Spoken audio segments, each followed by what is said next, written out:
다윗은 엔게디 동굴 안에서 사울의 목숨을 취할 수 있는 그런 기회가 있었으나 그리하지 않았습니다. 절호의 기회였고 명분도 있었지만 그것이 하나님이 주신 기회와 하나님이 주신 명분이 아니었기 때문에 다윗은 그리하지 않았던 것입니다. 사울이 굴 밖으로 나와서 멀리 떠나갔을 때에 다윗이 굴 밖에 나와 사울의 뒤에서 내 주 왕이여 라고 크게 외쳐 부릅니다. 그리고 땅에 엎드려 큰 절을 합니다. 왕에 대한 신하의 예를 갖춘 것이죠. 그리고 이렇게 말합니다. 9절에 보시면 다윗이 사울에게 이르되 보소서 다윗이 왕을 해하려 한다고 하는 사람들의 말을 왕은 어찌하여 들으시나이까?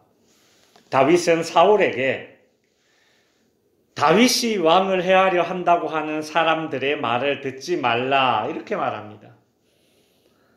사실 사울 주변에 이렇게 말하는 사람은 없습니다.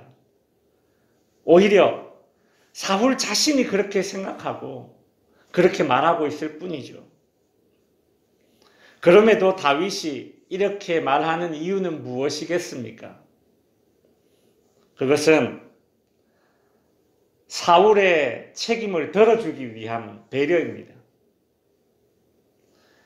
주변에 있는 신하들 앞에서 사울을 코너로 몰아붙이지 않기 위한 다윗의 배려인 것이죠. 실제로 이런 경우가 살다 보면 종종 있습니다. 어떤 사람이 큰 잘못을 했는데 그 사람에게 네가 악의로 그랬지 의도적으로 그렇게 한 것이지 이렇게 말하면 상대방이 더 반발하게 되죠. 그게 아니라 네가 실수로 그런 거지 혹은 좀 더 주의 깊게 생각하지 못해서 그런 거지 그래서 그렇게 행동한 거지 이렇게 말해주면 상대방이 돌이킬 기회를 얻게 된다는 것입니다.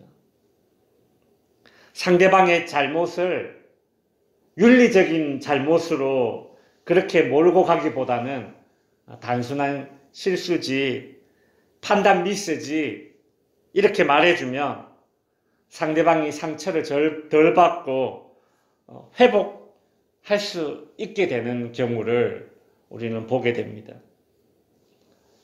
다윗이 사울에게 지금 그와 같이 한 것이죠.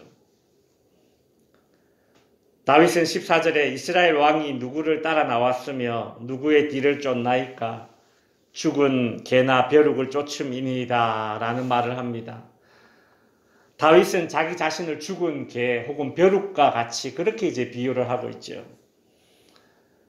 자신은 그런 하찮은 존재이기 때문에 쫓을 이유가 없습니다. 이렇게 말하는 겁니다. 이 말은 다윗이 자신을 낮추는 그런 겸손의 표현이기도 하지만 사울의 신하들 앞에서 사울의 체면을 세워주는 또 다른 말이기도 합니다.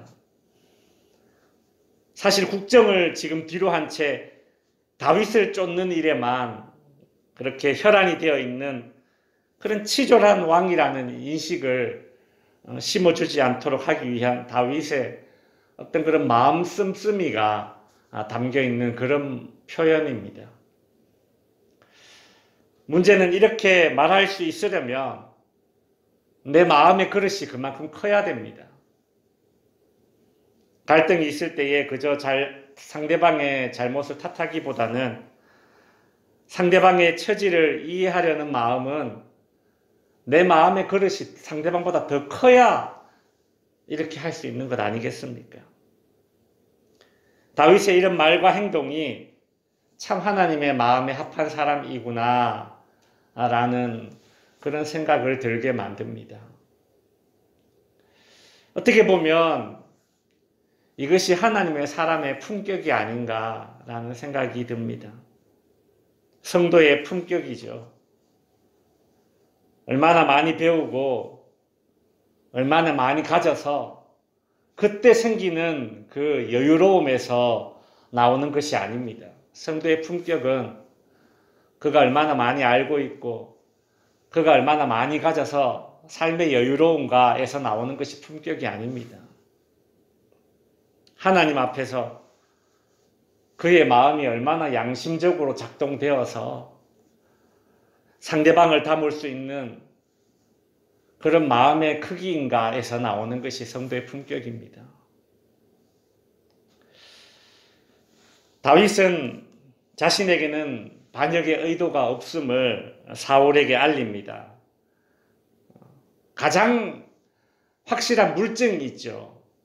다윗에게 반역의 의도가 없다는 가장 확실한 물증이 무엇이겠습니까? 그것은 사울의 겉옷자락입니다. 아까 자른 동굴 안에서 잘라낸 그 사울의 겉옷자락이죠. 이것이야말로 사울을 죽일 기회가 있었으나 그렇게 하지 않았다라는 그런 물증이 되는 것입니다. 사울의 잘린 겉옷자락, 그것을 다윗은 사울에게 보여줍니다. 물증을 제시하는 것이죠. 말만 하는 것이 아니라 나는 사울왕 당신에게 반역을 일으킬 그런 마음을 가지고 있는 사람이 아닙니다. 자신의 결백을 그 물증을 통해서 보여줍니다. 그리고 다윗은 이제 당당하게 나와 사울왕 당신 사이에 하나님이 재판장이 되실 것이다. 하나님을 둘 사이의 재판장으로 요청하는 모습을 오늘 본문에서 볼 수 있습니다. 12절에 보시면 여호와께서 나와 왕 사이를 판단하신다. 그리고 15절에도 여호와께서 재판장이 되어 나와 왕 사이에 심판하실 것이다.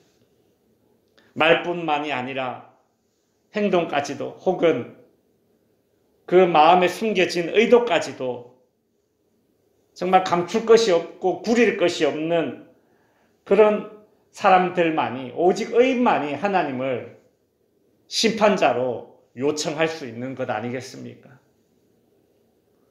성도 여러분, 우리는 하나님을 우리의 재판장으로 요청할 수 있는 그런 자들이 되어야 할 것입니다. 말씀을 정리하겠습니다. 명절 연휴를 어떻게 보내셨습니까? 평소보다 더 많은 사람들을 만나게 되고 더 많은 이야기들이 오고 가게 되고 더 많은 감정들이 오고 가게 됩니다. 좋은 말도 오고 가지만 언짢은 말도 오고 갈 수가 있지요.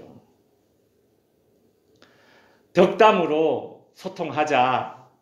주일날 그런 말씀을 나누었는데 덕담으로 소통하기보다 험담으로 소통할 때도 있었습니다. 저희 집 같은 경우에 이제 방학을 해서 아이들이 3명 다 집에 있다 보니 평소보다 아이들의 이 못마땅한 모습이 제 눈에 더 많이 띄게 되더라고요. 왜 엄마들이 그렇게 개학을 빨리 원하는지를 내가 요즘 다시 한번 느끼고 있습니다. 오늘 말씀을 묵상하면서 그렇구나. 나에게 주시는 말씀이구나. 오늘 본문에 나오는 사울을 대하는 다윗의 이 남다른 말과 행동에서 사울을 담아내는 다윗의 마음의 크기를 생각해 보면서 그 사람을 담아내는 내 마음의 크기가 곧 성도의 품격일진데 내가 그것이 많이 부족했구나 라는 그런 생각을 해봅니다.